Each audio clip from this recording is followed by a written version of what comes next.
Selamat pagi sahabat Alkitab. Marilah kita memulai hari ini dengan perenungan akan firman Tuhan.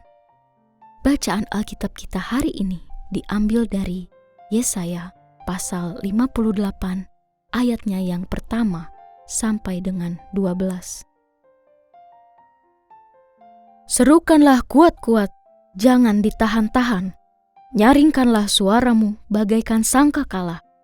Beritahukanlah kepada umatku pelanggaran mereka, dan kepada kaum keturunan Yakub dosa mereka. Hari demi hari mereka mencari aku dan suka mengenal segala jalanku. Seperti bangsa yang melakukan yang benar dan tidak meninggalkan hukum Allahnya. Mereka menanyakan hukum-hukum yang benar kepadaku. Mereka suka mendekat kepada Allah, katanya. Mengapa kami berpuasa dan engkau tidak memperhatikannya? Mengapa kami merendahkan diri dan engkau tidak menghiraukannya? Sesungguhnya pada hari puasamu engkau masih sibuk dengan urusanmu dan kamu menindas semua buruhmu. Sesungguhnya kamu berpuasa sambil berbantah dan berkelahi, serta meninju dengan sewenang-wenang. Dengan caramu berpuasa seperti sekarang ini, suaramu tidak akan didengar di tempat tinggi. Beginikah puasa yang kukehendaki? Hari untuk orang merendahkan diri, dengan menundukkan kepala seperti gelagah, membentangkan kain karung dan abu sebagai alas tidur? Itukah yang kau sebut puasa, hari yang disukai Tuhan? Bukan. Berpuasa yang kukehendaki ialah supaya engkau membuka belenggu-belenggu kelaliman dan melepaskan tali-tali kuk, supaya engkau memerdekakan orang yang teraniaya dan mematahkan setiap kuk, supaya engkau memecah-mecah rotimu bagi orang yang lapar dan membawa ke rumahmu orang miskin yang tak punya rumah. Dan apabila engkau melihat orang telanjang, engkau memberi dia pakaian, dan tidak menyembunyikan diri terhadap saudaramu sendiri. Pada waktu itulah terangmu akan merekah seperti fajar, dan lukamu akan pulih dengan segera. Kebenaran menjadi barisan depanmu, dan kemuliaan Tuhan barisan belakangmu. Pada waktu itulah engkau akan berseru, dan Tuhan akan menjawab. Engkau akan berteriak minta tolong dan Ia akan berkata, "Ini aku."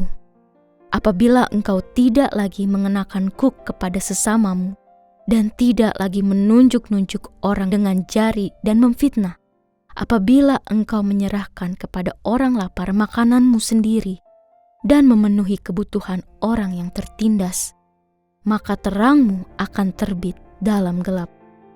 Dan kegelapanmu akan seperti rembang tengah hari. Tuhan akan menuntun engkau senantiasa dan memenuhi kebutuhanmu di tanah yang gersang, serta membarui kekuatanmu. Engkau akan seperti kebun yang diairi dengan baik dan seperti mata air yang tidak pernah mengecewakan. Reruntuhan yang sudah berabad-abad akan kau bangun lagi, dan dasar yang diletakkan oleh banyak keturunan akan kau perbaiki. Engkau akan disebut yang memperbaiki tembok yang bolong, yang memperbaiki jalan supaya seluruhnya layak huni. Sahabat Alkitab, kegelisahan iman yang sering muncul pada diri seorang percaya adalah dalam rupa pertanyaan-pertanyaan mengenai realitas yang tidak sesuai dengan ide atau harapan. Secara khusus, pada Yesaya 58 ini, kita mendapati sebuah kegelisahan pada diri umat Israel yang tidak berterima dengan kenyataan pengalaman iman mereka, yaitu ketaatan yang tidak sejalan dengan harapan. Lebih tepatnya lagi, mereka mempertanyakan sikap Tuhan yang sepertinya tidak mengindahkan upaya ketaatan yang telah mereka haturkan kepadanya. Apakah Anda juga pernah memiliki pengalaman yang serupa? Misalnya, ketika kita merasa sudah berusaha untuk menjadi seorang umat yang taat dengan melakukan banyak kewajiban ibadah, namun kita merasa tidak diperhatikan oleh Tuhan. Pertama, kita perlu memahami bahwa Tuhan selalu memperhatikan kita. Namun, kita juga perlu menyadari bahwa realitas hidup tidak akan berjalan seutuhnya sesuai dengan keinginan kita. Kedua, kita juga perlu memiliki kerendahan hati dan kesadaran diri untuk menilik setiap laku iman yang kita bangun sebagai umat Tuhan. Mengapa demikian? Kisah pengalaman bangsa Israel yang sudah hidup lama dalam pimpinan langsung dari Tuhan ternyata tidak secara otomatis diiringi dengan kualitas iman yang ideal. Maksudnya, memanglah benar bahwa orang Israel mampu membangun ketaatan iman yang kental. Namun, ternyata ketaatan iman itu hanya berujung pada formalitas ritual, bukannya meresapi kesadaran, cara pandang, pemahaman, dan sikap hidup mereka sebagai manusia yang hidup dalam relasi iman bersama Tuhan. Alhasil, Tuhan memang melihat ketaatan tersebut, namun tidak merasakan ketulusan di dalamnya. Alhasil, Ia pun tidak berkenan untuk menerima semua praktik hidup mereka. Inilah mengapa Tuhan mengutus nabi-nabi seperti Yesaya untuk menyuarakan suara pertobatan, agar mereka mampu mengalami perubahan dan mengkalibrasi ulang orientasi hidup beriman mereka. Seruan pertobatan yang disampaikan oleh para nabi merupakan undangan bagi umat agar mendapatkan momen hidup beriman tersebut sebagai titik balik yang menghasilkan perubahan nyata.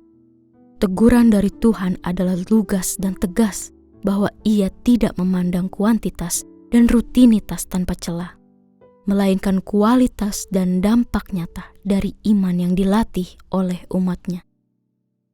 Tuhan berkata, "Sesungguhnya pada hari puasamu, engkau masih sibuk dengan urusanmu, dan kamu menindas semua buruhmu. Itukah yang kau sebut puasa, hari yang disukai Tuhan? Bukan. Berpuasa yang kukehendaki ialah supaya engkau membuka belenggu-belenggu kelaliman dan melepaskan tali-tali kuk." Sahabat Alkitab, marilah kita memasuki masa prapaskah ini dengan kesadaran iman untuk mendapatkan pertobatan. Inilah porsi upaya iman yang memang menjadi tanggung jawab kita sebagai manusia yang percaya kepada Tuhan. Kita tidak dapat menganggap bahwa segala rutinitas yang kita bangun dalam hidup beribadah adalah cukup tanpa disertai dengan kerendahan hati dan evaluasi yang nyata apakah perhatian serta orientasi iman kita masih terarah kepada sang kehidupan yang sejati itu, atau justru sedang tertuju kepada diri sendiri. Ingatlah, pertobatan menjadi tanda keseriusan hidup beriman dari seseorang yang berusaha untuk mengalami relasi yang semakin intim bersama Tuhan dan memiliki kualitas iman yang asli sebagai umat-Nya. Mari kita berdoa. Tuhan Yesus yang baik, kami datang kepadamu dengan kerendahan hati. Terima kasih atas perhatian-Mu yang selalu ada pada kami. Maafkan kami yang terkadang merasa tidak diperhatikan dalam pengalaman iman kami. Bimbinglah kami untuk memahami bahwa hidup kami tidak selalu sesuai dengan keinginan kami, dan ajarkan kami untuk memiliki kerendahan hati dalam menilai kualitas iman kami. Kami menyadari bahwa kami membutuhkan pertobatan yang sejati untuk mengalami perubahan nyata dalam hidup beriman kami. Tolong bimbinglah kami ya Tuhan. Amin.